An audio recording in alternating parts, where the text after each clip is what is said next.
Eastern Michigan doing the unthinkable. Huge potential here. He gets one, he gets two. That is beautiful, beautiful front to back right there. Up 3-1 Eastern. Looking good, feeling good. Life is good. Hello, Eastern Michigan University. I am Henry Perrin, and this is my co-host, Ari Simpson. and my other co-host, Ryan Bodery. And we are here for a fantastic match against Northern Illinois in League of Legends tonight. But before we go into that and the logistics of it, Ari, would you like to introduce our schedule? Yeah, so today we're playing Northern Illinois, and then tomorrow we're going to be playing them again. Yes. And then on Wednesday, it's going to be us against Ball State. And then on the 16th,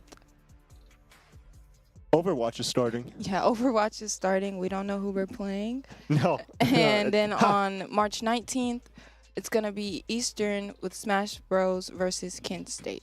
All right, and it's as a Smash Bros. Fan, I'm very happy to see that on the schedule.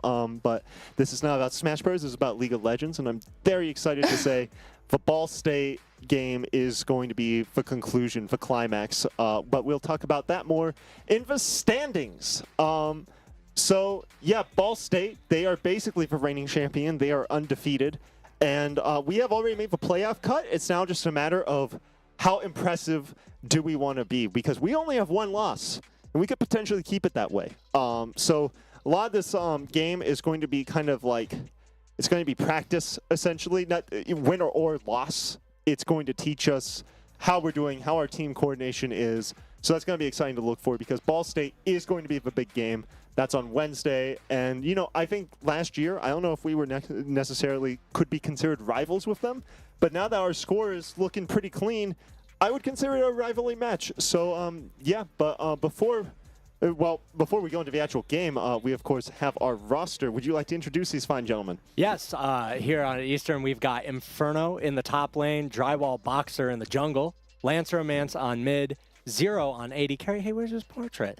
And Shambo on support. He wasn't here for the photo day. I think it's because you guys are missing out. He's very photogenic. I don't know if I'd go that far, but I will say people in chat love to dunk on Zero, so I think it's actually a safety thing. I think it's to protect him from his haters. That makes sense. You know, of course, he's been doing really well at proving them wrong this season. He's been doing fantastic. Our entire team's been doing great. Yeah, frankly. I think it's reasonable to assume that Ball State is a victory that could happen. And if it does, obviously, I think that would tie us for first in the standings. Maybe not quite, but it would be, I don't know if there's any other games with people above us, but it would be about a three-way tie, I think. Yeah, and what we're looking for today against NIU, I think it's reasonable to expect an EMU 2-0, but it's not reasonable to expect it to look like our matches last week. No, that match, I have never seen us play that aggressively and that dominantly. Looks like he's looking at something on the screen there, but yeah, no, last week was an absolute slobber knock. We pretty much flexed on them, for lack of a better word. And I think this team is going to prove more of a challenge. But I think they're going to be fighting an uphill battle, because we have just been completely on fire with our momentum, essentially. Yeah. And definitely our individual player strength is, again, one of, if not maybe the best in the league. So a team like this, I do think they're going to put up a bit more of a fight, just because I know NIU to have a good and proper esports program. They've got a lot of very passionate people. I recognize some of their returning players like Swolpingu. So the one thing that I expect to see this time is the draft will look a little less lopsided, which should make the games take a little bit longer than they took last week. Yeah, the drafts last time were not good for our opponent. They were very free-form, very comfort picks rather than competitive picks. Now, you were on the team last year. Do you have any memory of going against Northern Illinois? I do. I remember them very fondly because I don't know if I mentioned this. I think I just did. They hosted the playoffs in person last time, and all their players were just a joy to meet. And there was like they weren't the strongest individually, and we did end up eliminating them in quarterfinals or, the round 1 of the playoffs. But they were incredibly gracious hosts. They had a very passionate and invested team and community. And that does matter. Yeah. It matters that they want to win and they want to put effort forward. Well, that's what keeps it going. How are you going to get new players and players to improve when it's an inaccessible game where no one cares about and everyone's playing it begrudgingly, right? It really is the passion at the core of it that brings it all together. Yeah. So I know you mentioned that you used to be on the team, and I know you used to play League of Legends, but you weren't that good. I play League of Legends still. Oh, okay. But I used to be the backup team. Right, the backup team. Yes, B team as they were. Okay. Yes. So what's your rank on League of Legends? Oh no. Well, unlike Henry here, I actually stopped completely when I quit the team. I just came back last week, so I quit at... What was your all-time best, though? Grandmaster. When I was playing Grandmaster. We have a Okay. Grandmaster player. So you know what you're talking peaked about. at silver. And I'm currently bronze, and I have been down to the depths of iron, and it's not my fault. I am a very skilled, very knowledgeable player. It's just the bar is higher. We got bronze players doing all kinds of crazy stuff now. I will say the general skill of most ranks has improved drastically. If you send me back in time, send me back to 2014, and with my skill set now, I'd be plat at least. At least, Yeah. No. Yeah, but this game, obviously, it just has so much to learn and so many different places to express mastery. And again, I think the draft is one of them. So I'm hoping that the games, even if our individual players overpower theirs in the end, I'm hoping the drafts look a little less Briar and Brand and a little more Varus, Rise, these sorts of champs. Yeah. Well, I did see their mid laner has been playing a lot of Rise this season, so I think there's potential there. He's a Yone main, from my understanding, but has, and I think that's very important for Rise because Rise is so different from Yone, so it shows a commitment. It shows okay, Yone's not necessarily in right now. I'm going to learn Rise for my team. And that strikes me as something NIU would do. They want to learn what works. They want to, figure out how to win. And just because their record maybe doesn't indicate that they've done that as much, I think especially the later the season goes, the more games they have under their belt, the better they're going to look. Just a reminder, though, is that we started like that, too. I was on B team. That should tell you something about the dire states. I'm not even worthy of E team. Understudy. Yeah. I'm not. No, I'm like the understudy of an understudy. And I was one of the better players on that team. And that's not a boast. That was very frightening. Yeah, we'll just say we're happy that you're here on the broadcast. You fit in great much better yapper. Over here, away from the keyboard. Yes, I'm much better at yapping than typing. So yeah, what is this going on here? It looks like, last year. This is the playoffs from last year. I didn't know we would have clips of this. This is awesome. Yes, so we did. Look, there I am on Ashe. That was the only champ I ever played, and we did end up eliminating them again with a 3-1 series, but they had quite a goofy upset in the game they won with this crazy Mundo backdoor. Right here, and they're playing it on screen for you to see now. Let's see. Can we see you dying? Look, there you are. You're at the very bottom. Oh wait, you're doing well. Oh no, we live. But if you look at the mini map in the bottom right corner, no, you're dead. Nah. There's your corpse. It's right there. Oh man, that's not. Hey, you're dunking on me. Yeah. This is self-defense. Yeah. This is self-defense. We won this series, but my point is, these people want to win. They put in the effort. They have their moments. We can expect them to have some moments here. I think they've definitely gotten stronger, but we have also gotten stronger. Yes, definitely bringing back Lance helped with that. I feel like I know last year was the first time we actually qualified for playoffs and we got fourth. So I definitely think there's something to prove this time around. Absolutely. And that's something I've loved about this season is that Eastern has been just they're here to play. They're here to make the impression because I mean, again, to emphasize, we were in last place for a in the beginning. time, and this production room is fancy. This started in a closet in the gym.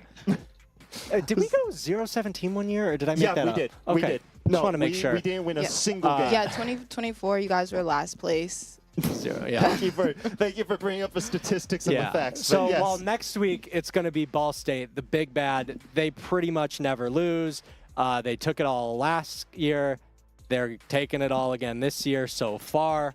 But NIU and Eastern are two very passionate growing programs. So I think this is going to be sort of a battle of who's putting in that work, who's growing, grown who's learning. the most. And I think Eastern's pretty good at that. So hopefully. Well, and that's what's so exciting about it is, again, we've gone from being a pretty unremarkable team to being a potential threat to Ball State, who are, the top of the top. So, like, that's just development of esports as a scene. Colleges are taking this more seriously now. They're putting in the money. They're giving the incentives. They're giving the time for the players. And, yeah, that is, I don't know. It's just exciting. It's an exciting time for collegiate League of Legends. Yeah, definitely. And this should be a series to reflect that. I'm hoping the drafts, again, generate a little more excitement here. Yeah, I think for now we'll just go to break until we get to that said draft. See you soon.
And we are back in the draft. All right, let's get to it. They're going to be banning the Jinx. That's a target. The ADC on their team mains Jinx. Banning of the ADC so far, but Yunara has been a very strong pick for Eastern so far. Zero has done a lot of damage as her. It's been a very strong pick for a lot of people, and I think having two really big sort of scaling hyper carries off the table, including Heimerdinger. They fear the Dongeritis. They fear Lance's prowess. Yeah. So again, like we predicted, they've done a bit more research. They're not letting us play all of our favorite champions in actual matches. And we're not doing the same for them. I also know the top laner plays a bit of Urgot. So, like, this is the stage of collegiate where people are researching. They're looking into the matchups. I think it's that, like, Heimerdinger is not a champion that usually gets banned. It is specifically for Lance because he has the infamy of being the Heimerdinger, the Dongeritis. Wukong, a proper, safer jungler pick early on, but they're going to hit the Nocturne and the Orianna, the classic delivery boy. EMU loves a good Nocturne Ori. And I am secretly a little excited with Yunara off the table, Jinx off the table. They might need an Enchanted Crystal Arrow here and there, and Ash could do that for them. I thought you were going to hype up Varus, and then I was going to, like, come he's in. All right.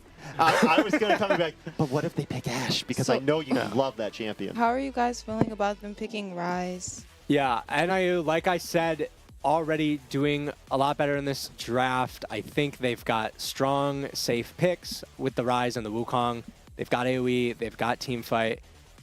It's going to be a challenge for them to stay safe against Nocturne Ori, but it's a challenge for everybody. Obviously, that combo just immediately deletes anybody who tries to go to a side lane, especially if Lance and Drywall Boxer can get a little bit of a lead going, which they usually do. Varus coming through for NIU, though, I really like their comp so far. And in fact... Sivir. Sivir actually pretty helpful here, that team-wide movement speed buff.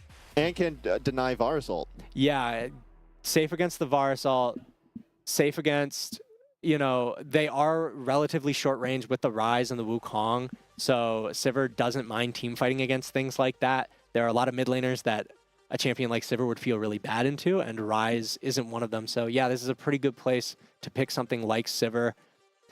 I mean, I want to also go back to the Ryze pick because Ryze is one of the stronger, more experienced picks that their mid laner plays. Lance is obviously a beast at Ryze, and Ryze is a beast this season, but taking off the table doesn't necessarily inhibit Lance that much. He has a very deep champ pool. Yeah. And this is a fearless draft, so they can't pick the same characters multiple times. Each character is a one-time lock-in per set. So that means Ryze is just off the table for good, and I'm curious if the Yone is going to come out later or what their mid laner has up their sleeve now that they're using Ryze on game Bard 1. locked in for Shambo here. What do you think? What do you think of Bard? I had a debate about Bard with the last caster. Oh, really? Oh, yeah. I don't know what to think of Bard. I wish I had a slightly better read on the meta, but I do think, especially with a jungler like Nocturne, that you kind of need to make it to that level 6.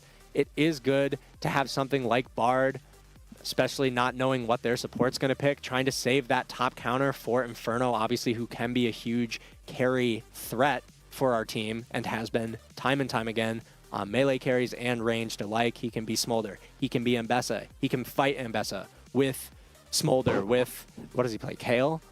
anything that does damage, Inferno can play it. Renekton has a bit of that early game damage. I can't imagine they'll do that. I like the Jace or Aurelia more, actually, because those do seem more Inferno's style. As far as I know, they do like having him on a slightly higher agency carry champ. Camille would be a good one. Camille would synergize very well for Nocturne Ori. But yeah, no, Bard-wise, I do like him as just helping with that early priority, helping sort of alleviate the pressure that could be exerted in the early game against some of these laners like Sivir and Ori. Sivir Bard is going to really bully the Varus Karma, I Yeah, think. the level 1's a bit of a question mark. It can be, I could see this matchup going either way. Varus is kind of, he's a good level 1 champion, but not as good as, but Karma is one of the best. But it kind of depends. But Bard level 1 is slept on. Don't let his fluffy appearance fool folks. See, he's a bully. He is. He's got nothing better to do than auto attack. Yeah, and Zero's gonna need all the Bard help he can get here to sort of get through those first couple minion waves. And if they can do that, EMU's got a very good comp. I can imagine Inferno on a lane bully like Renekton is gonna generate a pretty reliable amount of priority in the early game for Eastern on the top side. And again, this is all just keeping the Nocturne safe, letting him hit that level 6. Letting him ult in as soon as possible and as, you know, as safely as possible. But yeah, props to NIU. No Briars, no Brand. A very good game plan here that relatively easy to execute on their end. Something like a Varus Karma has the potential to secure prio. They have strong scaling, strong meta picks. And again, in a fearless world, this is a lot of champions that both teams probably like playing coming off the table at the same time. Game 2 is going to be spicy, methinks, because like I can imagine. No Varus, no Karma, no Ryze, no Wukong, and no Nocturne Ori. All the staples are just gone. I'm assuming Skarner's going to keep getting banned, so I'm excited to see what Drywall Boxer pulls out in the jungle. Now, something I do want to ask you as an ADC player, I do want to go back to this Bard thing because Sivir is a champ very notorious for constantly having lane prio, right? Because she's just excellent at pushing. But Bard needs to roam, and obviously you don't want lane prio when your support is gone, right? Yeah. So how do you feel about that? It's obviously in ranked, especially a lot of Sivir players left to their own devices, kind of let their eyes glaze over and do just push in every single wave. But I have faith in Eastern that they know what they're doing and they're going to be a little more mindful with their resources, with their wave management, because the other upside to Sivir's wave clear isn't just that you can push in when you need to, it's that you can dissuade dives very easily. while a Bard's on That's a roam. true. It's kind of hard for a Karma Varus to dive a Sivir with a spell shield. The wave's already probably pretty thin. You know, I actually didn't think of it that way. Yeah. Yeah. That's really because it's like strong offense can be used for defense essentially. Yes, and with a proper team setting like this, it's going to be the ball's going to be in Eastern's court to make sure they're using both options and listening to each other, and making sure the waves are where they need them to be. Exactly. And Bard isn't roaming when they aren't. Eastern's team is very much on a cycle. Essentially, we are very alt reliant. We're very if cooldowns are up, we're playing safe, essentially, where I think that Illinois' team is a bit more constantly active, right? Rise is always a threat, alt or no alt, right? Ambessa is a threat, alt or no, and obviously Renekton's a threat, but I think that's the general team comp, essentially. Yeah. And I do think that the general game plan in a game like this is going to be, again, Nocturne Ori is a devastating combo in whatever side lane it finds itself in later into the game. I think we can also probably trust Inferno to be a threat in the side lane if he can generate a lead here. I think he will because Renekton early level is much scarier than Ambessa early level. And Ambessa is scary at an early level, but like Renekton is like one of the most infamously strong, and the level 2 lead already. Like this is the top lane classic. This is what you expect to see when a more confident player like Inferno gets the Renekton in a matchup that works for him. Is he's gonna be mindful and get the waves to do what he wants. And again, I think if Eastern keep that up, they can be in a really good position with the tools they have to punish side laners for trying to defend literally anything.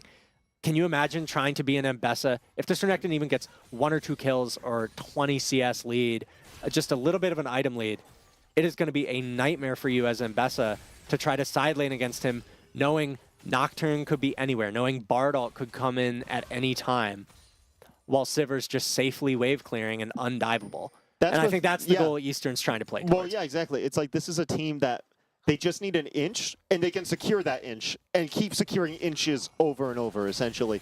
Any progress here comes Inferno securing a pretty good inch. Big trade here. He gets first blood off of the E. The solo bolo. And that is the inch that could turn into a mile for EMU. Absolutely. Getting that lead on the Renekton, very good, also very necessary for them. And also, Ambessa is one of those champions where if she falls behind, she doesn't really offer anything. Like, she is purely damage and threat. It's like, oh, well, when the top laner falls behind, I split on push. that topic of inches turning into miles, Beast Fridge forced to use Ghost. Lance obviously safe. A dead Ambessa, a full cleared Nocturne with a crab. And that's exactly what you want. In the first 3 minutes of the game, that's all you want. Nocturne gets a clear. A Renekton gets a kill. Now, for Wukong is lurking here, but I don't think he has an angle. He's going to go for it. EMU stay mindful. They don't have the ward. They blow flash. Blows flash. But again, there's that safety. Bard, very safe champ. Sivir, also a safe champ. Even if you get a strong gank, a strong flank like that, it's, you're going to get the flash from a Bard, which is good. But not the kind of lead you need, especially when Drywall Boxer is in the neighborhood, ready to cut somebody. And I was going to say that initial gank, getting those resources, especially all of that health off of both Zero and Shambo, is going to put them in a difficult position where it's hard for them to survive this wave with with a super healthy Karma and a super healthy Varus staring you down. But all of a sudden, Drywall kind of leveling that playing field for them, getting a huge chunk out of Varus and both of his summoners. So now they're on the back foot on both sides of the map, honestly, and in mid lane too. Again, Eastern just using the strength of their individual players to get the advantages they need. And the backup plan here is rough because, as you were saying, the Nocturne Orianna ult is so punching, even just Nocturne on his own, right? Like, if you're Ambessa and you're behind here, your way back into the game is to split push and be a constant nuisance on the map. Well, if Nocturne Ori's up, don't leave your house. It's too Yeah. dangerous. Like, Yeah, and again, if they can keep this consistent and keep this up without getting picked or having, if the next Wukong gank goes too well, we might have a problem. But if it doesn't, it's gonna running look a out. lot like what happened yesterday. Eastern turning these inches into bigger and bigger leads with repeat successful dives, repeat wave crashes, and big XP leads building up. You can see now Mbessa kind of wants to back, but she knows she can't. Inferno's was a a level nice 6 Renekton trade. with a freeze. that was clean. Yeah. I was impressed by that. Yeah, but there's really only so much you can do, because now, even with Ambessa's 6, you know, she's already behind. Mid's starting to fall behind. Bots scaling even. Good disengage there. Sees where Renekton is out for blood, knows when to back off. Wukong is back for a return visit, just going to get some vision here, and is ready to confront Drywall for the crab. But the squad is here for both teams, and I actually do think the early game is a lot more scary for the bot lane here between Varus and Karma. Oh, yeah. And especially, again, this is one thing that having all of that priority in the mid lane constantly, Lance has been doing an insane job in this lane, so that when they want to make plays like that, they're really scared because they know he's coming and they know Ryze isn't. Oh. Inferno going for a solo dive. Solo dive, it's getting a little deep now. Oh, you're dead to that. You're dead. Oh, you lived that? Okay. Now suddenly the tables have turned. Got a little bit greedy there. There's no jungler here to punish him, though. They're too busy on the other quadrant of the map, and he's going to get out pretty much for free. And now we have a skirmish mid lane. Going to go in with the Nocturne ultimate. Has the lockdown on the Ryze. Going to go under the tower. Doesn't really care. Gives Lance a bit of space. It's not enough, but does secure the flash. And having no flash against Orianna is horrifying. No flash against Orianna and Nocturne, and you died anyway. That's as bad as it gets. Yeah. No, that was a great play. And great stun from Shambo, landing the Bard stun from quite a ways away. Yeah, I like that he just sat there and tanked the turret to give Lance a little bit of time. And another thing we didn't get to note about Inferno's solo play, because a proper team play broke out instead, was even though he ended up just barely living and didn't get the kill he wanted, he did still get what he wanted. If you looked up top, the wave did get in and draw turret and cause that swing back that he needed. He still got his base, still got his teleport, and that CS lead is going to keep growing. And now he's got steel caps against an Mbessa who probably doesn't really do damage to him Mbessa's anymore. never going to hurt him again. like it's going to be scrapes. And Mbessa is running out of people to scrape. Yeah. Zero's level 6. Lance has his ult. Nocturne unlock the ultimate. Your options in the side or in a team fight now are like ulting someone with infinite peel, ulting someone with a spell shield, ulting Bard? I don't know.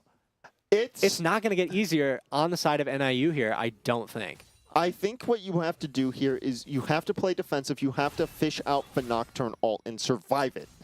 And then when the Nocturne ult is down, that's when you go for your play, essentially. Yeah. But that's going to take a lot of coordination. And Eastern is under no pressure to send that Nocturne ult until they have a confirmed kill.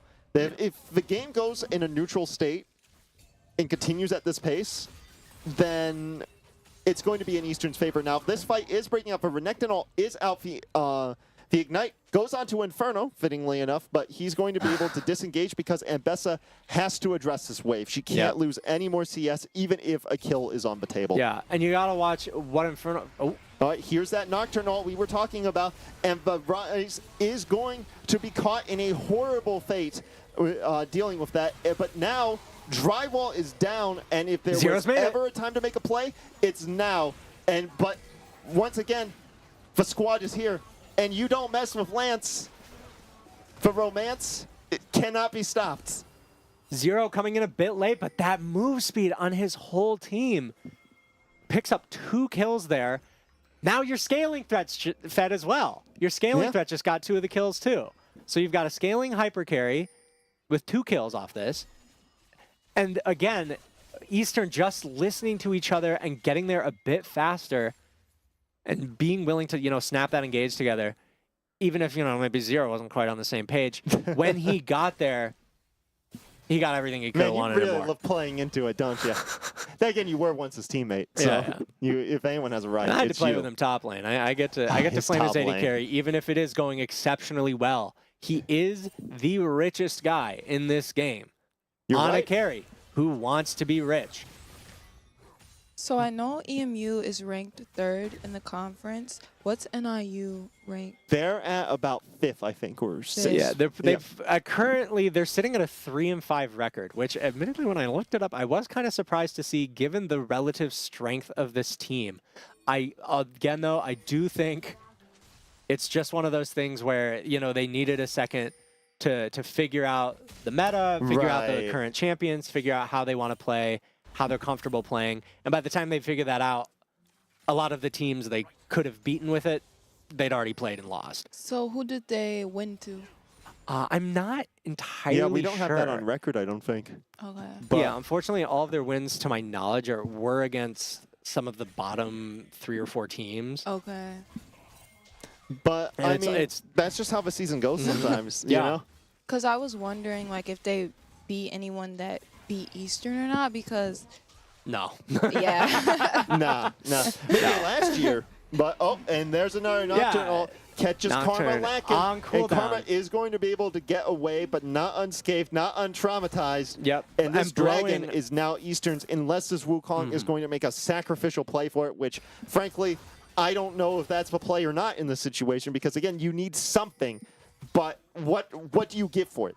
Because Yeah. nothing is free. And right what now. how do you make it now? Because what that ult did, and besides getting their bot lane chunked and off the map, Varus blew his R. That's one of their biggest tools, and now they kind of don't have it. And I think wait a with minute. Alvarez is that Inferno, Inferno bit taking a out of lot of tower position. shots. Yeah, has the conqueror Ignites up. back up. Swolpingu Forced the flashing flash. forward. Last tick of Gets- Ignite. That's an amazing solo bolo shutdown. Able to make that play, knowing the Nocturnal isn't coming. Knows exactly where everyone is, knows that it's safe to go for the outplay in that situation, and that's what that was. That was a raw outplay. Yeah. Yeah. And I have to imagine Inferno, other than not expecting maybe the second tower shot to hit him, wasn't ready for Mbessa to drop another Ignite, because it seems like Yeah. every time Inferno gets a timer, that Ignite is back up, and that Ignite difference really coming through I have to wonder against if the that's like champion Cosmic healer. Insight or something. Yeah. Like, Well, it is just also a lower cooldown spell than Teleport, right? yeah, that's also But true. regardless, that solo kill gonna secure them 3 grubs, which is the kind of concession they really need. I would say so, although Grubs have been a lot weaker this season than in previous seasons, Yeah. I feel like. But weakness aside, they needed something. They Something, needed something yeah. that will help them keep getting plates should individual players keep making small mistakes like that. Grubs are the kind of objective that, even if they don't do a lot in every game, they can help you get more out of the things you do win. Once again, it's an inch, and this whole game is a battle of inches, Yeah. essentially. And unfortunately, right now, Eastern still has a good amount of inches over NIU. So- a 3,000 gold lead, rather. A What- lot of it on key players. Zero has a lot of gold. So what is NIU going to have to do to, like, step it up and be able to actually compete against Eastern? That's the mystery. That is the mystery. But Swolpingu had a bit of a solution to it there, staying aggressive, continuing to look for angles. That shutdown pretty on much brought Inferno, back into the game. yeah, gave him full profane. So the other carries we need to start getting back into things or back online is this Rise. He's got Roa completed, and he is stacking a tier. So NIU is not out of this by any means. They have very strong tools, although I do notice their Varus opted for lethality. Well, I do want to say, between the Yomus and the Profane Hydra, this is something I really like, is when you are behind, you want to build damage. essentially. Absolutely. Because if you build defensive, that's not going to get you... Defense doesn't get you kills. Defense Yes. lets you live and maintain your lead. If you have Shambo no hitting lead an to R speak here. of... Oh Big my move god, you're speed. forced to stand there. A little premature of the R, I think. But yeah, as... You want those offensive items, and I love seeing the lethality on the Mbessa, who is not afraid, knows for Wukong, is here to follow up, gets the big knockup, forces a flash for both Drywall and Shambo, and has a comfortable amount of backup. Maybe Yeah. this is the answer to the mystery. Maybe this is what they have to do. Yeah, they get flashes. They blow ults for flash is very worth for NIU. And part of that was it was just a bit too fast on the part of EMU. Zero had no way of interacting with them because he was not done getting that wave into tower. So he's a full screen away when out comes Nocturne R.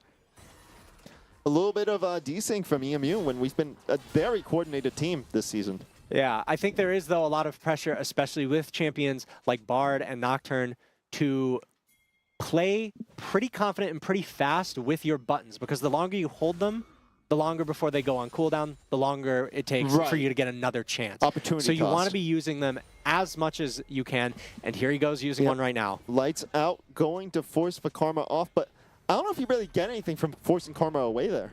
Yeah, it secures the turret comfortably, maybe gets drywall camp, and again, you don't have to get a kill every time you press the button. It's better to press the button and get a 5-minute flash cooldown, probably less with Cosmic, than it is to not use it at all just because, oh, it's not going to kill her, right? Man, this Mbess is doing some solid damage to Inferno, Yep, and now baiting Inferno Inferno in. is in an unfortunate position, forced to pop the ultimate, and is going to make it back to the safety of his tower, but now he's down in ult, and the Mbessa, I take back what I said, that's not a scrape, that's a full-on gash. Yeah. Mbessa putting damage into Inferno, but as long as Inferno doesn't die or have to blow flash on all of his health, Lance looking at a solo kill? 2 ghosts come out, but wait a minute, Vivars comes in, misses the ultimate. That's huge as Eastern Michigan secures the Rift Herald. Yeah, and what's great about that for EMU is Lance basically just doing that for fun.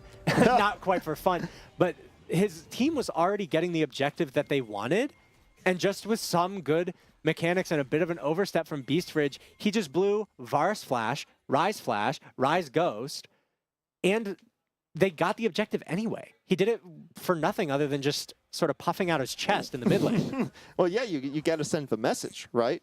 But, like, on the flip side, Illinois has 2 dragons, and we don't. And they're not behind enough where I think, like, oh, well, it's okay. Eastern will just get the 3rd one, no problem. That 3rd dragon's going to be a fight. And if I know Eastern, the way they want to play champs like Nocturne and like Bard and this Nocturne Ori classic combo is that they do not want Soul being a factor in this game, because they want to be, again, repeatedly pressing those Nocturne ults as frequently as they can. Maybe looking at one bot lane here, but they don't have super good information. But they know Varus doesn't have flash, and again, that's just some of the insane free value Lance generated for them in that mid lane there. Yeah, because Varus has no flash, has no ultimate. For Wukong is going to be forced to sit here and kind of babysit him as he farms. And these are the kinds of windows you need to try to use. They see but this Nocturne drywall, and they have Herald. The Herald's a great pick. Again, and this is what Eastern wants to do with this comp and with this game one in general, is they want to keep making plays, to keep converting the objectives they do get into gold leads, into kills, into summoners, and keep NIU on this back foot while they grow that gold lead through these turret takes and through these plates. Well, and not only are they forming a gold lead, they're forming a map control lead, right? Oh, yeah. We're taking turrets. That means they have less safe space. Less safe space into Nocturne Orianna. That is objectively bad math. I put that into my calculator. But speaking of safety, this turret doesn't look like it's going to do much. Free Bard ult right there, but it doesn't matter as the Nocturne lights are turned out. Going to be having a fight under the tower, but Inferno is just in the backlines tearing it up. Swolpingu going to be putting up a fight, but with Lance there, it's going to be too much, going to be forced to flash out and walk away, tail between the legs, tower gone, favor EMU. And Eastern had the better coordination there, found all of their players on the same screen before the full team had linked up with their bot lane, and here's that flashless Varus from Lance's play mid. What are you going to do here? No the flash. ult of the tower, of course. And it's, yeah, it's a Bard. You have all of these tools that are excellent for pushing leads here, even if Zero, unfortunately, tanked turret a bit prematurely. Even with the Bard ult. Yeah, well, yeah, that makes it harder sometimes because you don't know who it was aiming at before. That's true. And it did drop it off of Inferno, who would have been a good candidate. That is very true.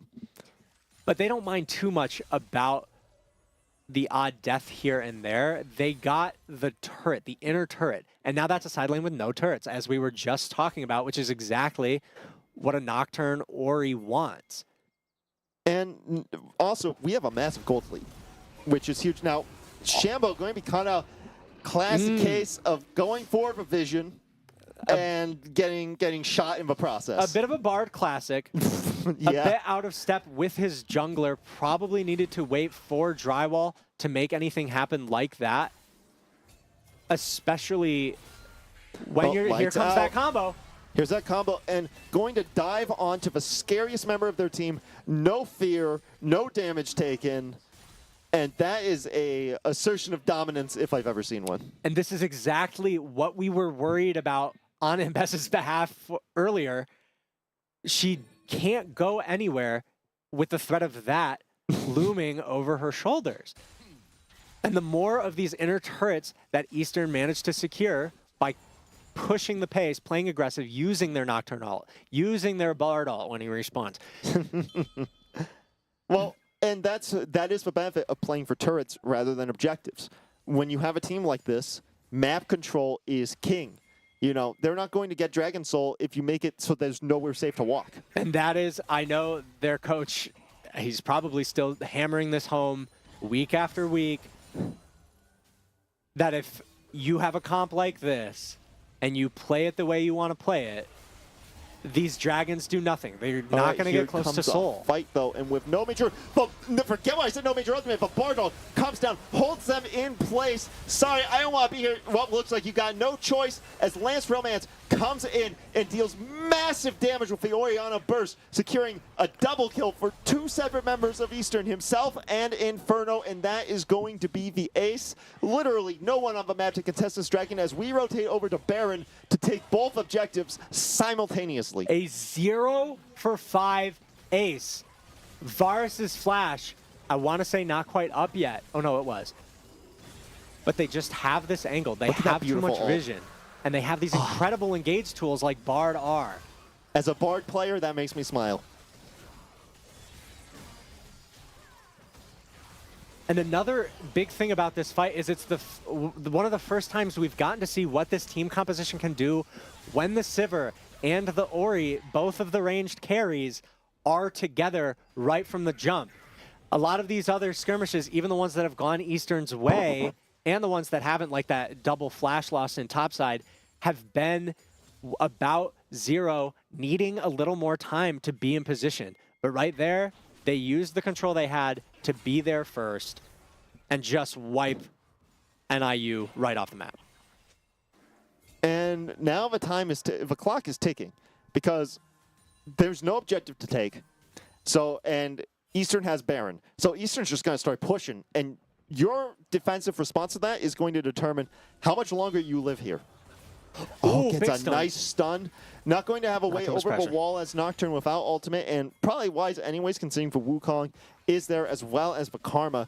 But once again, Eastern attacking on all fronts. Yeah, and especially, this is Eastern's Baron, and Mbessa, I don't know if I like this from NIU, because Mbessa is trying to split push on her opponent's Baron here, and so her team is just forced to watch as Eastern gets all of the inner turrets they want and push potentially even further. Inferno, I don't like that play. Way too imposing. Baroning, waves in, Shambo's ult comes in. Turns off the lights and turns off the electricity for the tower. Total darkness, no safety as Drywall dives in, kills Faraz in his own base as well as for Wukong. And this could very well be the end of game one if Illinois doesn't mount some kind of impressive defense. But these health bars are dropping low. Swole Pingu back in the backlines here. Oh my word, Mbessa is insane. A free ticket to the backline. Now, Grant, you still have to fight our two bravest warriors, but you're going to make it a quadra. Statistically, very improbable to make it a penta here. Yeah, you can't do that. But in the real situation, an incredible play from Swole Pingu there, trying to save something. Eastern not respecting the Mbessa they were ignoring before, or they got to because she was there late. But man, imagine if she was talk there about earlier. Fashionably late. Yeah. If you're going to show up late, you better do it like do that. it in style. That's true. But imagine if she was there earlier. Imagine if she could have protected for Rise, could have protected for Wukong. that could have been a real turnaround fight The right truth there. is, Eastern really only makes a play this deep because they know Mbessa is still recalling and they know it secures them the turret. So maybe a bit of bait going on there. Intentional or not. Yeah, and then again, Zero not ready for her to still have that flash up as well. This is like the classic weakest top laner versus strongest ADC matchup going on. I don't know if I call it the strongest ADC. They used all of their resources, again, in the fashion that their comp kind of has to, all at once. They got to pop that Sivir ult to get the move speed as Nocturne's ulting, as Ori's ulting, as Bard is ulting. So they kind of, you know, blow all of these big cooldowns right from the jump. And then if that doesn't work, if you go too deep and the angle wasn't quite there, as it was the case in that play, you stand to lose a lot with what your champions end up with. Oh, and here comes Rise, but what are you going to do? Even with Wukong here. All right, with a Karma here, that's a different conversation, but Inferno has GA, has a Resurrection. So even if you catch him out of place, it's not going to do anything. And he wants you to try to catch him and not his team, who are cracking open this base even further. They have everything. top inhibitor, Inferno drawing multiple champions, and eventually this pressure is all going to come in at the same time. As you can see here, here comes Inferno down mid as they're sieging inhibitor, but Rise can't come because he's got those super minions to contend with.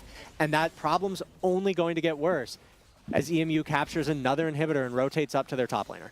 The glory of macro. This is what separates tier to players. Mechanics, you can have players at almost any tier with really good mechanics, but that macro is what wins games. It's the vegetables of League of Legends. Those minions, the little guys, you know that like don't get any of the attention. Yeah, no, that's the whole game, buddy. That's the whole game. It's like that. It's like that meme of the astronaut about to get shot. You know, where he looks at the Earth. And it's like, wait, it's all blank. It's always been minions. Yeah. And Swolpingu, I mean, we saw his mechanics got him the Quadra, but that one overstay on that one minion wave lost him an inhibitor. That's a great case in point. So unless he can keep pulling out more Quadras, but without his flash, they're kind of in a rough spot. On the note of it being all minions, I have a very silly trivia fact. Did you know Nocturne ult used to be, the darkness from it used to be cast from a shadow of a giant minion? That's how they programmed it in originally. Yeah, that was the legend in the before times, was lots of minion units were used for coding to get things done. They're and still Nocturne, used. Oh yeah, Nocturne's a very old champion, so he has seen it all. Yeah. All right, that's a Drake. Once again, good luck securing another Drake. You're going to need to win a fight at just the right time to get another Drake, or maybe Baron if you can get just for right and play. Realistically, for NIU, that Cloud Dragon was the nail in the coffin for them. That Soul was probably the only win con they were still talking about in comms. But again, when you have a team playing for map control first, objective second, and they just take your whole base and then, oh yeah, we'll grab a dragon here and there on the way out. Our goal isn't Soul. Our goal is you don't get Soul. And we've already gotten that by getting 2 dragons. You're two away this late in the game as we look to our second Baron.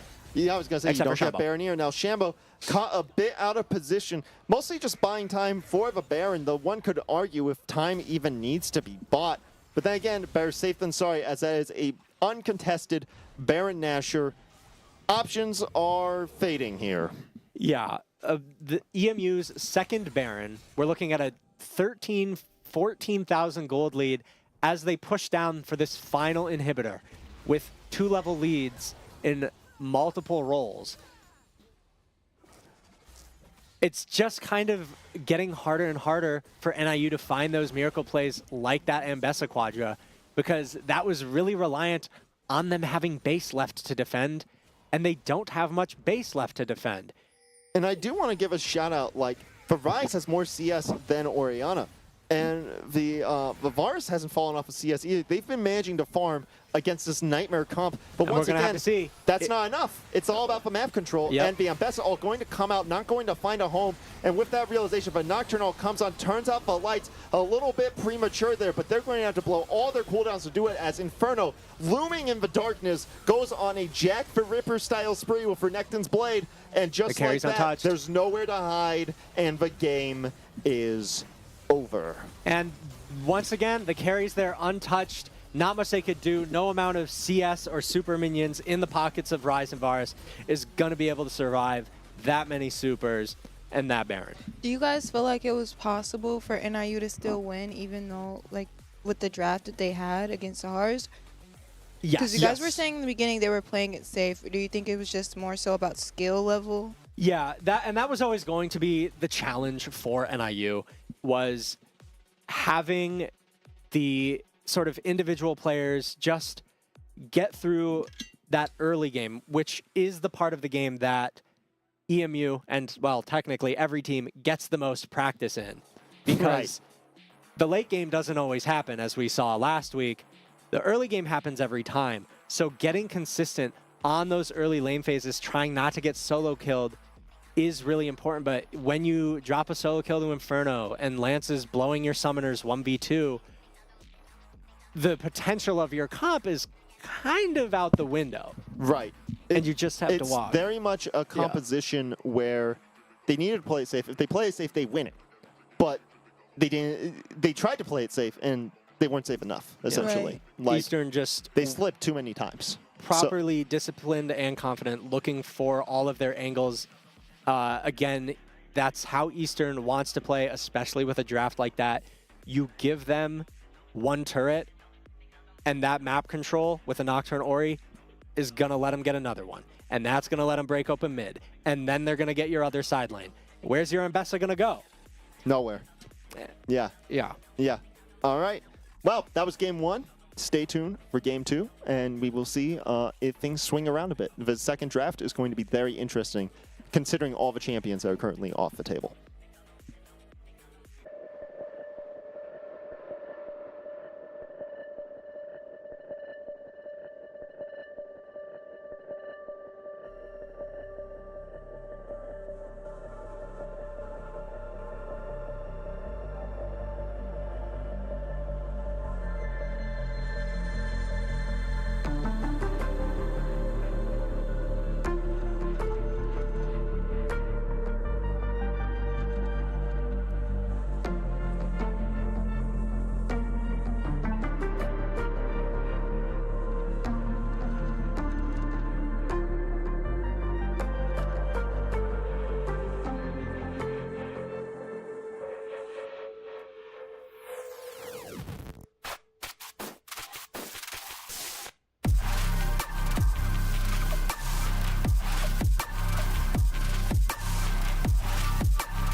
And we are back for game 2, already into the draft with our first phase of bans and Pantheon locked in for Eastern. I am very excited for this match with the Fearless champs off the table. We have no Nocturne Ori. We have no Wukong Rise. Varus is gone. Sivir's gone. Jinx Yunara banned. I know what I want. The People's Champion, Ashe the Frost Archer on one of these teams, or I will walk off this set. I thought you didn't like Ashe because you were forced to play Ashe every game. I formed a complicated relationship with the character. I don't know. No, Did she lock you down with her ultimate and then you just appreciated it? I fell in love with her over time. And I will say, I think it would be something good for Eastern with what I assume they would want to go for here, or what I want them to go for personally, which is I want to see Ashe, obviously, in the bot lane to support Inferno on potentially even a ranged carry. Now that some of these lane bully threats are off the table, now that we know he's not going to get farmed by a Swolpingu and Bessa, and they can sort of target some more bans into top lane and potentially get Inferno on a higher impact hyper carry like we've seen him on. Can we talk about Sejuani Veigar? That's so much lockdown. I'm liking that, especially into the Pantheon. And in organized play, I actually think... Yes, that's exactly what I was thinking. I was going to say Ashe, second Smolder. game. That's what I wanted them to, and it's because they know that if they can just get that game 1 win, the Fearless draft is going to take threats to Smolder off of the table, and now you have Inferno into a melee jungler already shown on this incredibly strong scaling carry pick. And Kog'Maw. Oh my gosh. I'm liking not Kog'Maw. Gonna lie, that makes me a little sick. Because I know Zero loves Kog'Maw, has loved Kog'Maw for a long time. How could you not? He's a little goober. I'm wishy-washy on the goober regardless. And I do think it's definitely a potentially difficult champion to pilot depending on support. But I think Eastern is hoping for... Isn't Smolder...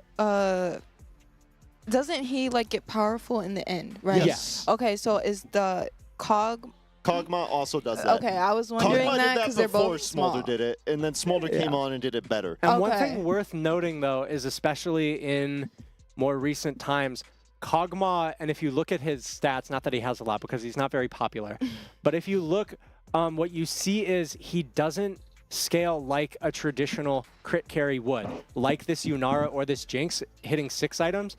Kog'Maw is really, really scary on 2 and 3. On-hit builds, once they get that Rage Blade and one other on-hit item, they start to become a real threat, which is, I think, what they're looking for to sort of melt through this Sejuani in the mid-game before Smolder's online and got his burn. So it does sort of complement the Smolder scaling in that sense, depending on what kind of support mid they can get here. I also just want to say only League of Legends players could have Kog'Maw and Smolder next to each other and go, which of these is cuter? I think the disgusting caterpillar thing that vomits acid. I mean, he's got a he's a quirky charm. Yeah, he's got like a charm to him. NIU surprisingly going really sort of aggressive with some of these picks early in the draft. Yone, Sedge, we did expect to see that sort of comfort pick from the mid laner, and a strong sort of core of melee characters with that Sejuani to get some stuns down. Alistar could be an option to say no, keep them off of that because the Braum was banned. I think Shambo should be pretty happy with that pick. And Kog'Maw, again, he has some pretty exploitable weaknesses in the early game, and obviously he always is going to have that lack of mobility and that issue where once his W turns off, his character's turned off. But if they don't play around those windows and he gets the kinds of fights he wants against 3 melee characters and with some decent peel and frontline from something like a Pantheon or a Jarvan or an Alistar, or heck, let's draft all 3. Yeah. And I will have to say, I'm curious to see what the top laner they pick is because their team is very much lacking damage in the early game outside of Yone. Yeah, and even with Yone, I think they are in a pretty difficult situation here no matter what they last pick, because Eastern has already a very nice game plan with that scaling Smolder without a lot of his counters out there. They've got 2 really good people to play into melees. And I was like, what if we had another melee we can just CC you the entire time. And if you ever hit the ground, we messed up. But we're not going to let you hit the ground. That is what they're hoping for here. With it's looking like Vager Nautilus into Vager that Nautilus. Cog Alistar. And Lance is going to be playing Pantheon, I think. I think that it could also be Jarvan? yeah, no, probably not. Yeah. It's got to be Lance on the Pantheon, and I do like the Jarvan here for Eastern. Something with obviously a very healthy and fast, clear early game, and can sort of do a lot of good early game ganking, which can diffuse all of these melees with Sejuani. I will say for Malphite is kind of a devastating pick, though. Malphite beats a lot of our champs. Yeah. Really, the only thing that can threaten Malphite is Kog'Maw, if Kog'Maw decides to build more on the AP side or go with like a Bork build or something. But even then, Malphite is going to be incredibly dangerous. I think the difficult choice is going to be, do I ult the Kog'Maw or do I ult the Smolder, essentially? And, yeah, but I think ultimately Eastern has gotten the draft they want. They have, as long as NIU doesn't get their dream engages, which is on the table. They have really good engage tools. They have Vager's Cage, Nautilus R, Malphite R, Sejuani Yone R, a lot of AoE, very strong crowd control here. And it's going to be on Eastern's carries to be confident on their picks and attentive, because if they get comboed at the same time, it's going to go very poorly. But if either of them don't, the other is gonna either be Smolder and get a bajillion stacks off the fight, or it's gonna be Kog'Maw who's gonna get a bajillion kills off the fight. And either way, they're gonna be happy. I do really like the Northern Illinois comp, though.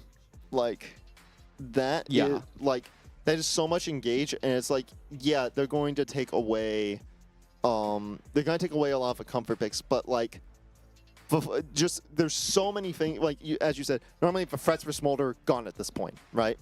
I think this entire team is threatening to Smolder. Yeah. Like, except for maybe not on their own, but when you pair them together, that's when it gets really dangerous. But again, with all of these melees and potentially kind of weak lanes, it's difficult for them to get those key ults they need without Smolder getting guaranteed stacks in any lane against any of these melee characters. Yeah, that's true. That's true. And I think with a competent and very strong player like Inferno on the Smolder, we can expect him to be reliably, building a CS lead comfortably, just stacking away against whatever melee he ends up finding himself against.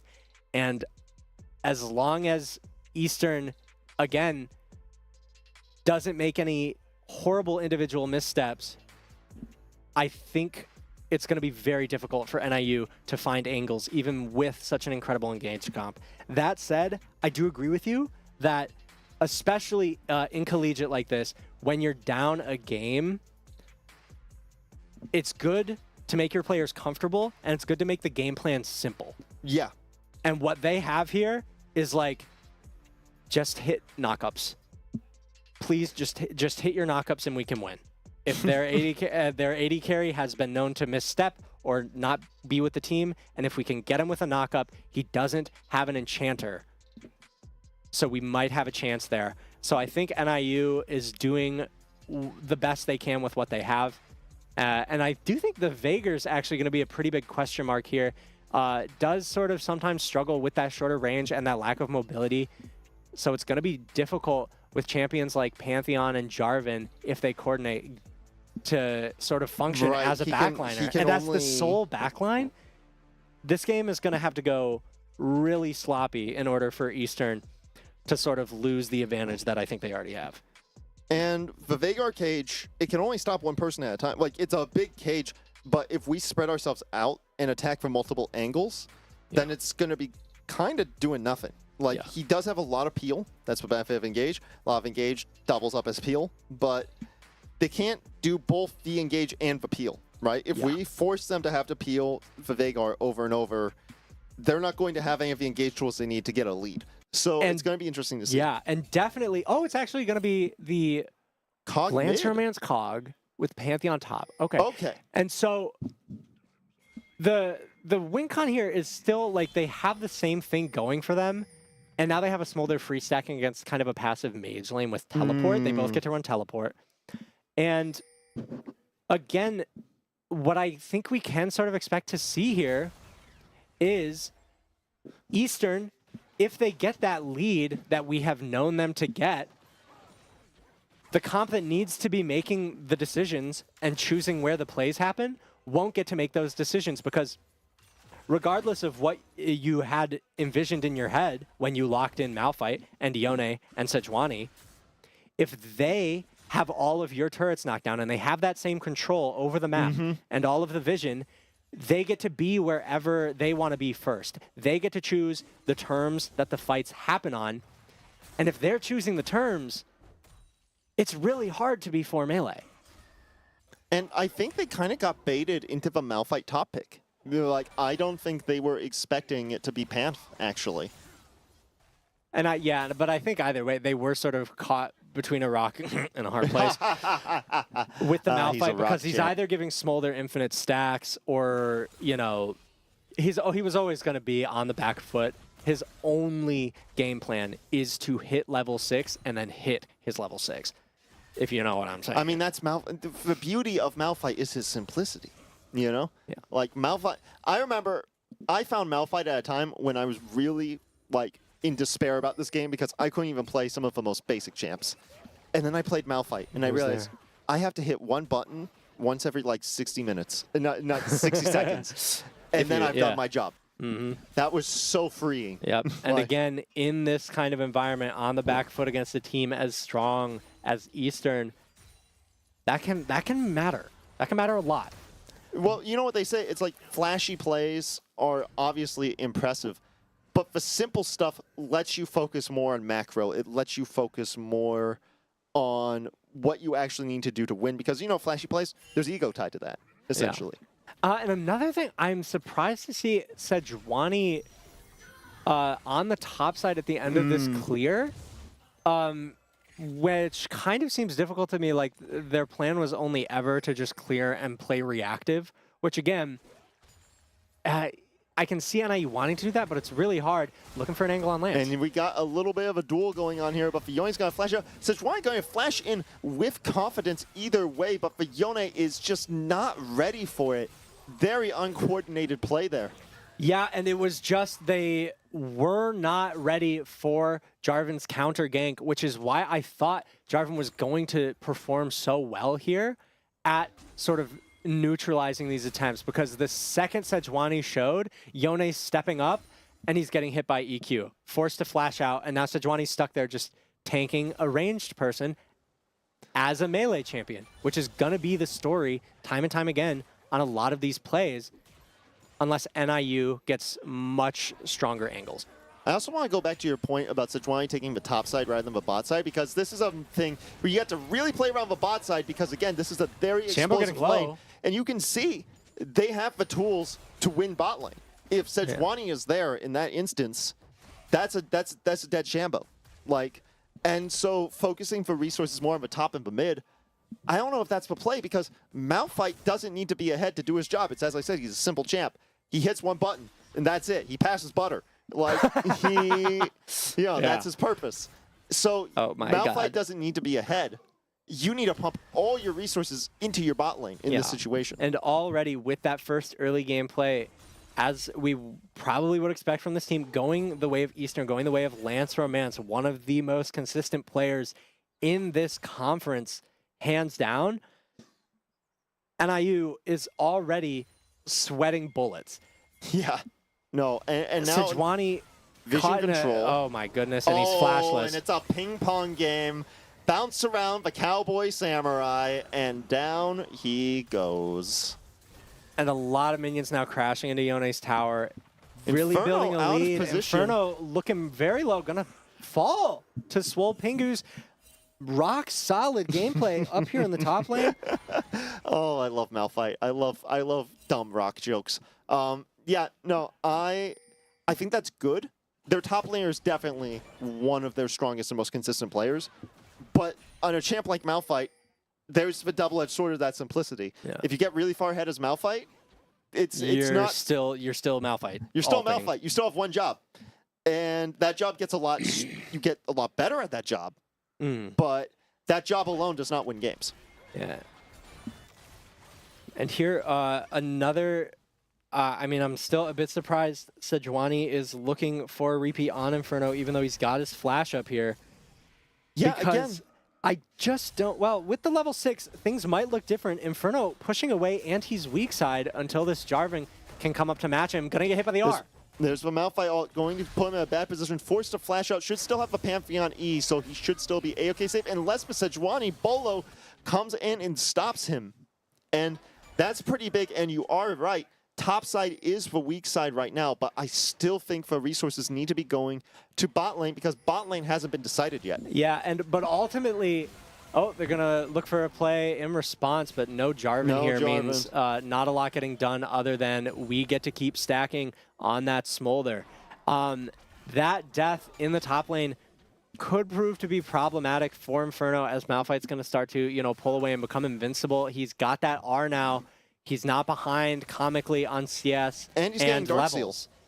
Oh, man. So he's going, I think he's going to be going to try to find a way to carry that advantage, kind of go all in on that, which I agree with. I think Dark Seal's a great buy in this situation. And to another point, Pantheon is kind of useless when he's behind. He has one good ability when he's behind, and it's his W, and it's kind of like Malphite. You have one job, except you know, it's kind of like working in a fast food place when you went to college, right? Pantheon could do so much more. But I still don't know if I fully agree with it, you know? Yeah. I will say, though, Sejuani does tend to excel better at ganking for melee champions, which is what I assumed the Nautilus was going to be for. Nautilus, a very easy champion to gank for with all of his CC and the melee autos helping Sejuani stack that E passive up.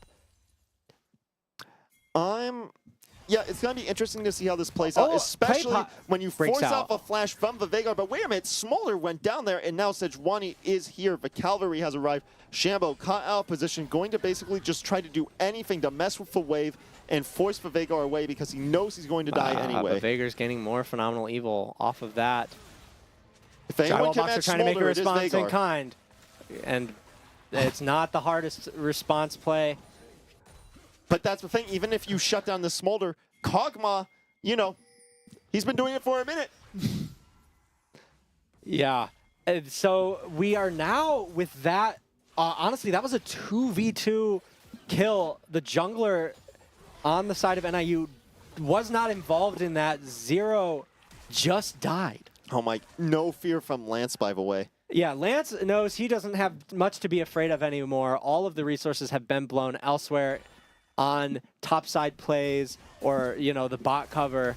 And Lance is now the wing comm for Eastern. And this was another thing I worried about with NIU's draft as well as they've played so far, is that EMU just has more conditions for victory than they do. So even though they're getting more successful plays done than Eastern, you look at the gold, they're still behind gold. And a lot of that lead is on a very powerful carry in Lance Romance, who's already finished Dusk and Dawn. And he's one of our best players. We have a question in the chat. Yes, that is indeed Waffle Pig. The GOAT, the prodigy, has returned. And Eastern is 6-1 in the overall tournament and has won the first game of this set. So if Eastern wins this one, then that is it. Eastern will be 7-1 and ready to take on Ball State next Wednesday.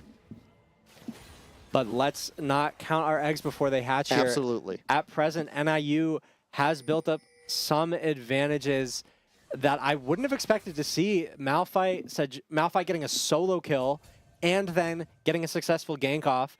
Inferno, pretty stable, still up CS, still looking pretty much even on gold. They're going to dive Yone again. You use everything to get out of there, and it's just not enough. Yeah, and Yone gets yoinked back to his spirit, like the cane coming out off stage to pull him off. And I do actually stand corrected. I was wrong. NIU is going for multiple win conditions here as Yone approaches that 0-10 spike. Yeah, he is getting there actually alarmingly fast. So we have scaling on this Veigar, who's been well protected up to this point. Not a lot of attention paid by Drywall Boxer to this lane. It's pretty difficult to gank in fairness through that Veigar cage, through all of the CC threat. And again, with something like Smolder, before his first item comes through, not the best in prolonged fights at melting through something like a Veigar. Does Smolder's first item come at level 12? He'll definitely have at least that by then. And that's sort of... It's difficult for him, especially with dying solo. Oh, it looks like Hold they're on a setting up minute. more plays with the Boxer Romance Dream Team. Sejuani going in, but the turret already fallen, so she has none of the protection she thought she did. Just going to fall. Lance on a killing spree, up almost 50 CS now. Lance And Smolder, as we were talking about, just about done with that first item with that Essence Reaver.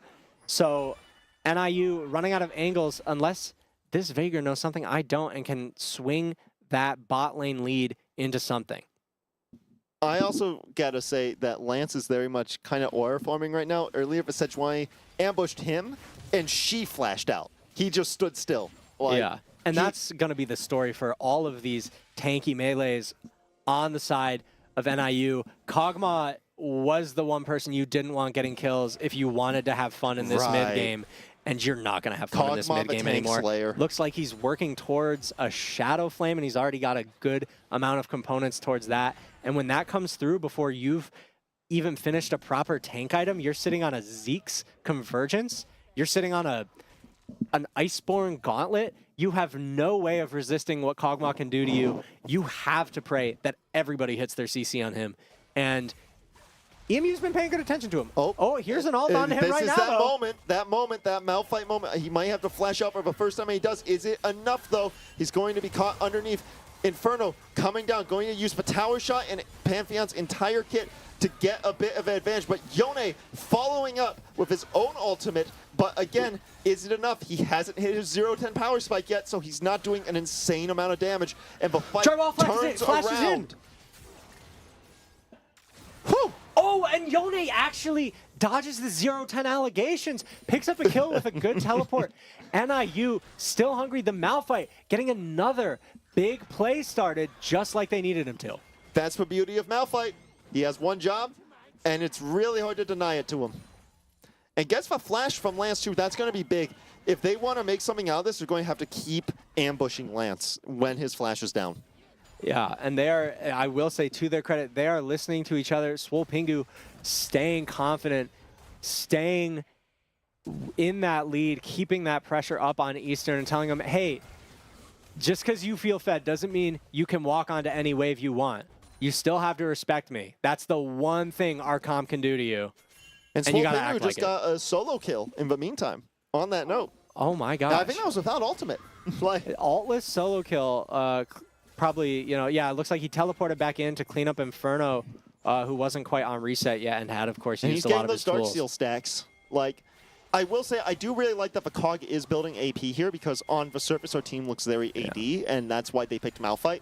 So the COG is the AP COG is a great response to that as a fight is brewing in the bot lane. Yeah, EMU has been quick, generally speaking, to organize around Lancer Mance on this COG, but NIU has become privy to that and are actually getting two things first, like that play in the top lane. Sejuani was there just a few seconds before Jarvan, a little overextension by Lance, and right here they're trying to make more stuff happen. Drywall Boxer continuing to link up with this Kog'Maw to try to push a lead, try to crack these turrets so they can get back to the game plan they know best. But NIU not letting it happen this time. And that Malphite is menacing. He has ultimate. He can fire it anytime he wants, and the threat of it is enough to zone us off of this dragon. There's not much of a response we can do here. I will say, I can't imagine EMU is going to care too much to contest that, but they aren't too upset knocking down their first turret here because that is the kind of map control they get. On the comes through Smolder. onto Zero. And Zero in trouble, calls for his mother, and that does give him a bit of space. Can we keep him safe? Is Sejuani going to be taking a bit of an advantage here, going to be stealing those Raptors?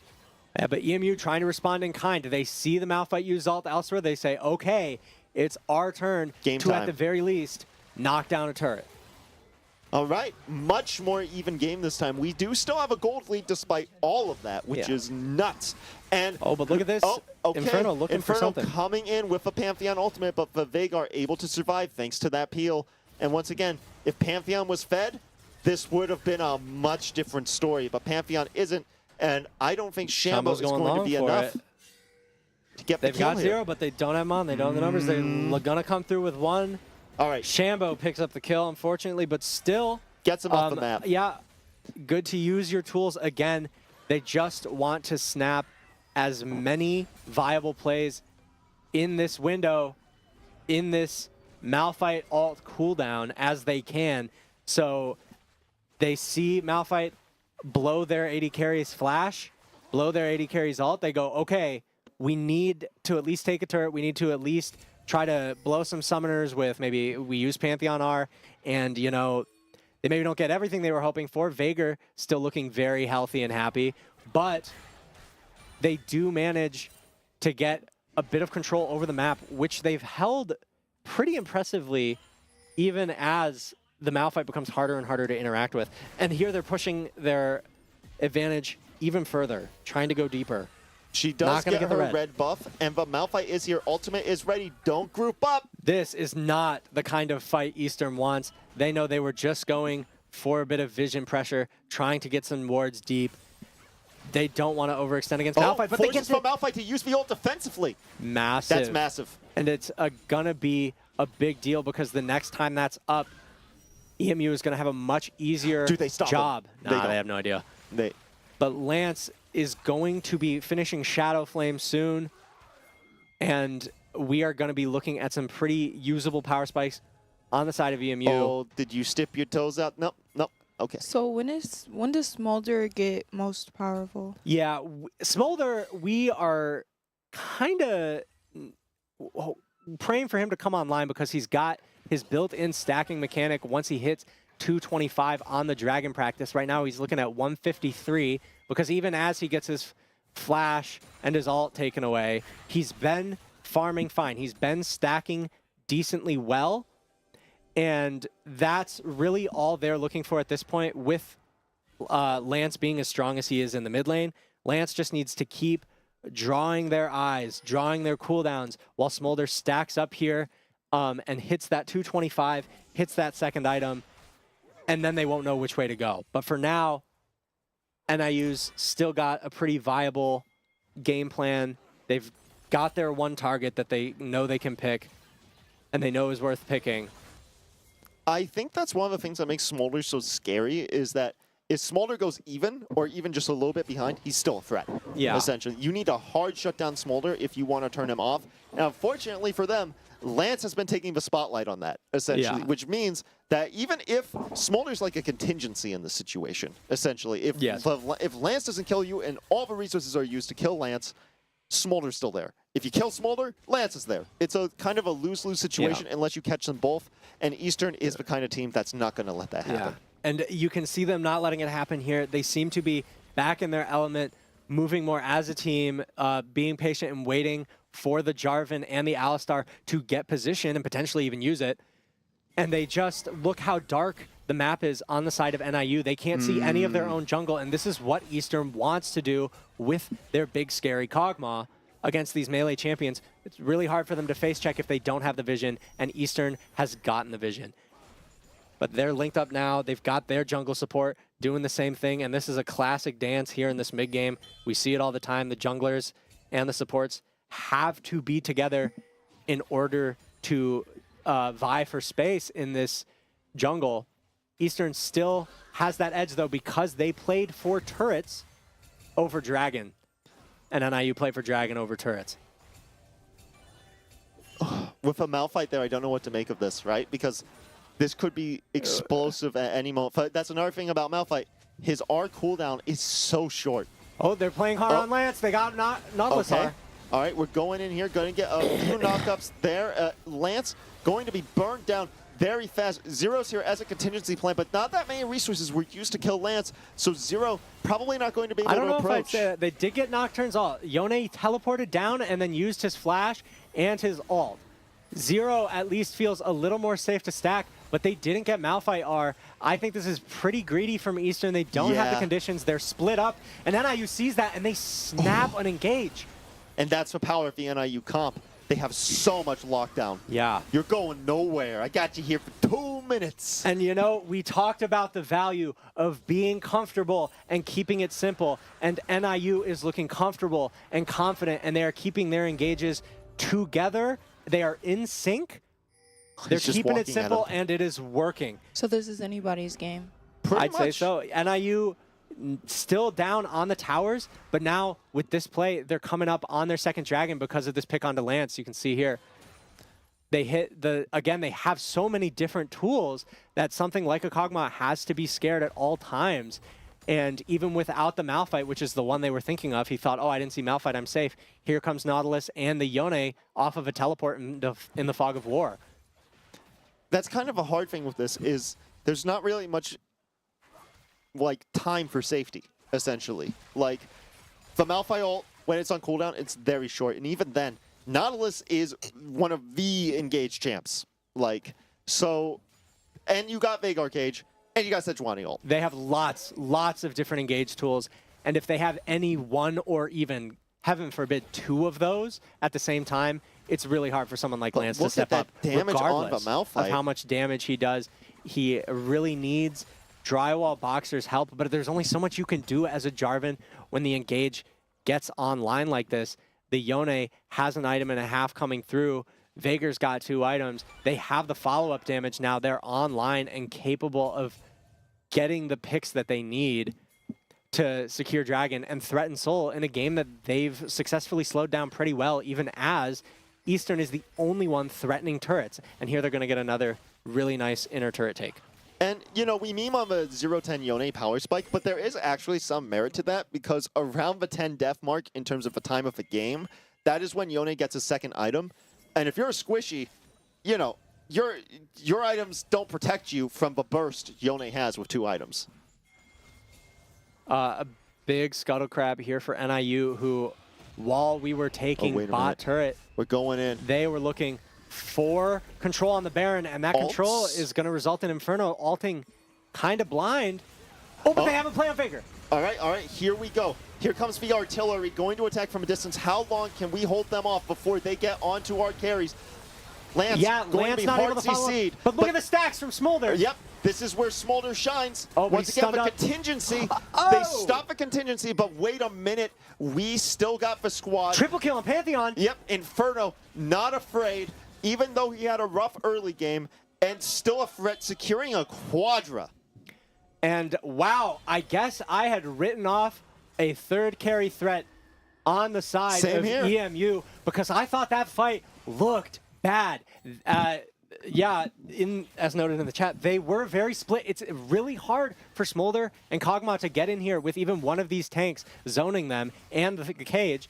So Zero chooses to walk around. Lance doesn't because he doesn't have the time as this immobile champion like Kog'Maw, and it gets him stunned up and killed. And ultimately, Zero suffers a similar fate, but the whole time they're doing this, they're feeling good, they're getting the kills, but Inferno is full health, full mana, 2 items, and they're not that tanky. He's whittling them down because they had to play around these anti-tank hyper carries, which gives Inferno as much time as he needs to get through the health bars of NIU. And that was such a pivotal fight because if Eastern died there, we will have lost Baron. If we lost Baron, we will have lost our map control because suddenly our towers become so much easier to take. I do want to note, though, another big win off that fight. He didn't get any kills, but he got stacks, and Smolder has what he needs. He's got Infinity Edge, he's got Essence Reaver, and his Q now has the burn and the execute that is going to be extremely scary for NIU's champions to deal with.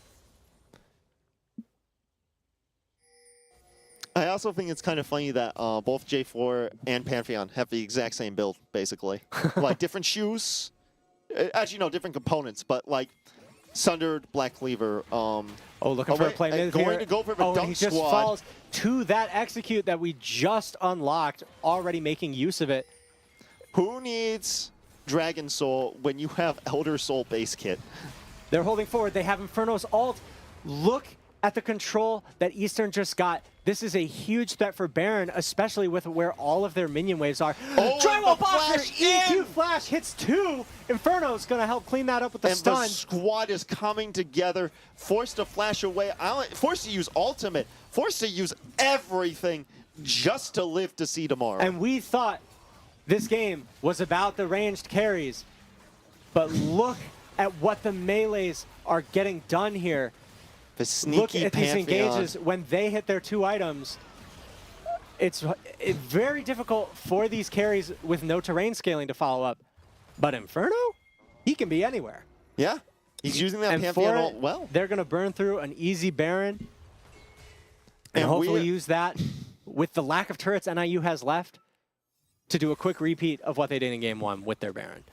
And now I think this is going to be a very pivotal dragon fight, because if we lose this dragon fight, that could potentially be Baron as well, depending on how much of a trade it is. Yeah, I mean, if I know Eastern, though, you don't want a dragon fight. You do want control of the vision in that jungle, but only because you want these waves pushed up, and you know you have to be careful of champions like Nautilus and Sejuani flying out of fog and throwing stuns. That's the only thing that you cannot have happen to your carries or even to your bruisers at this point. So it's really important that, you know, even though Inferno has now the level 16 in the GA, he has to stay mindful as the one in this 1-4 arrangement. As EMU look at the cannon minions, they got 2 cannon minions with Baron, and they just have too much control now. I was also going to say, this and play Nautilus is accidentally hooks possible. in. This play is brought to you by Malphite in top lane. Because we know Malphite's in top lane, we know he's pushing waves, trying to Yep. get farm, The when he's same really thing needed on the front as last lines. game's Baron, the Malphite need to be there a wave sooner, and because they aren't, Eastern, given that inch, holds Veigar forward, does have the burst. takes a 1-for-1. Yeah, okay, you got Drywall Boxer, but they got the actual objectives, which is what they've been Yeah. playing for this entire time. And now you've got to deal with 2 inhibitors and a Smolder with Burn. And is Illinois that a grounded. death cap on Kog'Maw? Oh yeah, that's Death Cap on Kog'Maw. That's a cute little Death hat Cap for on Kog'Maw. our Caterpillar monstrosity cosplaying a pug right now. And I on love that top skin. of it, they now, you know, get to clear out the whole jungle on this exit here. I'm interested to see whether or not they send Lance back to base or if they send him to go melt this dragon really quick, which would eliminate that last win condition. But no, they want to use this Baron. They've got a little more. They want to use those fast backs to get back out on the top side and use the pressure created by those super minions in mid and bot to really force NIU's hand. NIU gets 1 more chance now. With 2 inhibitors down, they have 1 more chance for Swole Pingu to hit that multi-person Malphite ult. We've seen a love us lot of staying good in fog of Malphite war, ults. by We've the seen a way. lot of good ones, but they've all been on 1 person. And right now, what they need is a bigger engage. But in comes Inferno saying, we're not going to give you the chance. We see a pick. Speaking of engage, Inferno knows the map is his oyster, and here comes the follow-up dunk. Eastern's got a scary bit of a pin down themselves between the Jarvan and the Pantheon, really the wombo combo team of this, a dunk squad, if you will. And I don't know how you stop this. It's over now. I think it's Malphite done. ult is They up. have only 3 melee champions. I think even if Malphite hits all 3, they don't have the damage. He's going to Only hit hits just Lance. Lance. Zero's got the burn. This is it.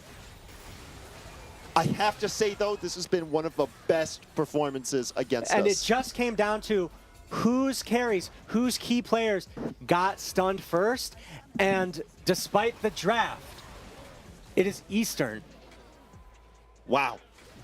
All right. who pick up the picks and close it out. That was a for great game. Nice 2-0. That was a fantastic game.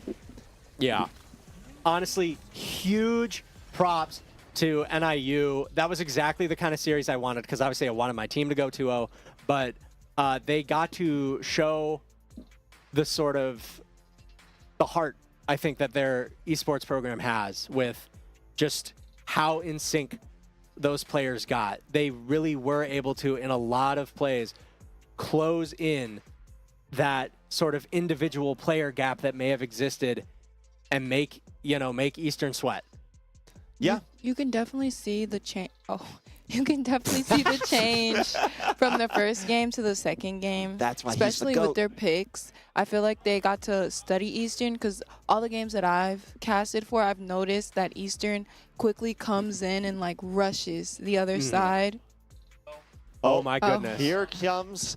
They're the doing it myth right now. They're himself. rushing us as we speak. All right, we got everyone's favorite player Wait, here do one for of an us- interview. All right, Mine's nice and I got it. Waffle passing, just like Waffle was the ADC, passing the torch, passing the headset. Welcome, Zero. You've Appreciate been it. on fire this season, I have to say. I've been quite good against the teams that I probably should be good against, and probably not as good against the teams I should be good against. But that's a different issue. So how's it felt being able to play your main role? Definitely a lot better. I mean, last year it was.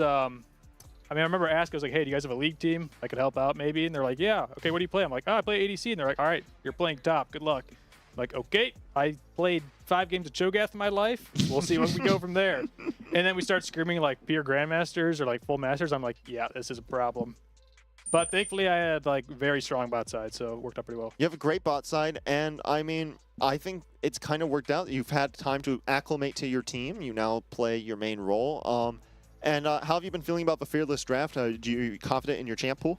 I mean, as an ADC player, you kind of have to learn many champions. Yeah. I mean, they're also like very similar compared to other roles. Where other roles, there's way more different categories or classes and things like that. Whereas ADC, it's primarily you right-click on them, you Yeah. do damage. They still have abilities and stuff. Almost but like top lane is one of the more diverse ones. yeah. So you kind of just, especially worse top lane where I've never played any of those champs. Whereas in ADC, I have a good grasp on at least like half the champs, so it's very easy to diverge. The only problem is like obviously the meta changes so much where I don't play a lot of the strong champs this season, whereas if they were strong last season, not good this season, you have to like adapt to that. That's the only real thing. It's not that difficult. And who is your favorite champ to play? Well, I've been spamming Yunara, but I was only doing that to get better at it in competitive, even though I think it's like not as great in solo queue. But I've actually been liking it a lot recently as I got better. After like the first 20 or 30 games, it was rough because I was just sucking. But now I like it so much, I'm actually like spamming it in solo queue, even if it's like not winning that much. I think Yunara is one of the better designed champs in recent memory, especially for ADC. Much more simpler than a lot of the champs. Yeah. But all right, this is all fluff. Basically, we need you to know you're driving most of our stream views. Most of the content is around you. Obviously. Your haters are seething. Okay. All right. I'm too nice. All right. Go for it. Too nice, All right. All right, go ahead. Try But it. yes, try I your best. will say your support in chat has been plentiful and different. I mean, I'm assuming they support you in their own way, and I think that's good. I had a couple follow-ups about both this specific series and obviously the one coming up. Okay. The first obvious question. Kind of a difficult draft to play for you in that second game. I mean, my entire identity was to hit 225 and not die 8 times in lane. And they picked Vigar, Narlis. What did they ever do to you me? only did about like a third of that. I'd say it was pretty good. I know we were talking before about how you were really hoping that Arlen would let you play Ashe this time. So were you disappointed that he ended up having to put you on something with a little more? I got like, mixed feelings about that Ashe because like sometimes I click the R button, I just miss, and then it's like, okay, what does this champ do? Maybe don't put me on it. But they seem to really like the Ashe Seraphine, so we'll see in the future. Ashe Seraphine.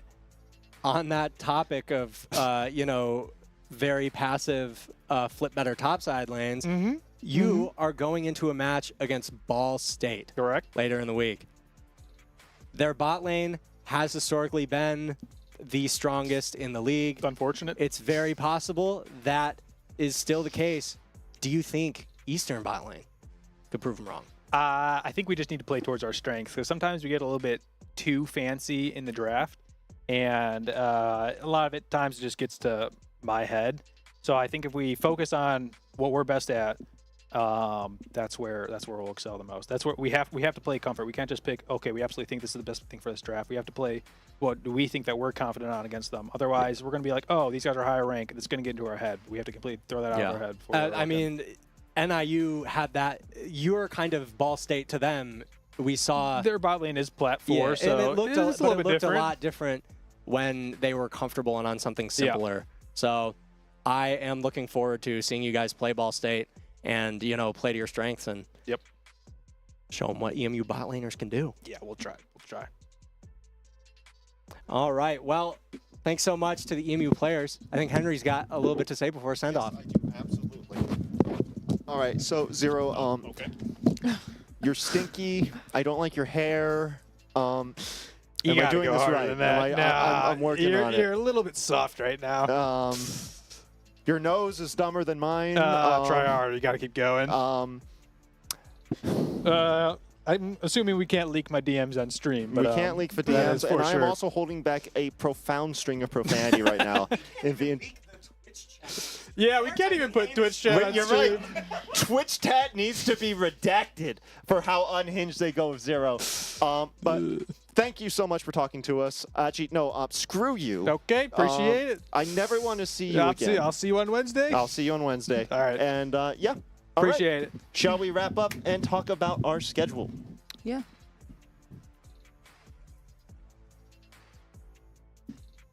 So on March 10th, so tomorrow, it'll be Eastern playing Valorant against NIU, and then on March 11th, we'll have Eastern with League of Legends against Ball State. Then on the 16th, Eastern Overwatch versus to be determined. So we'll The figure most that imposing out. foe.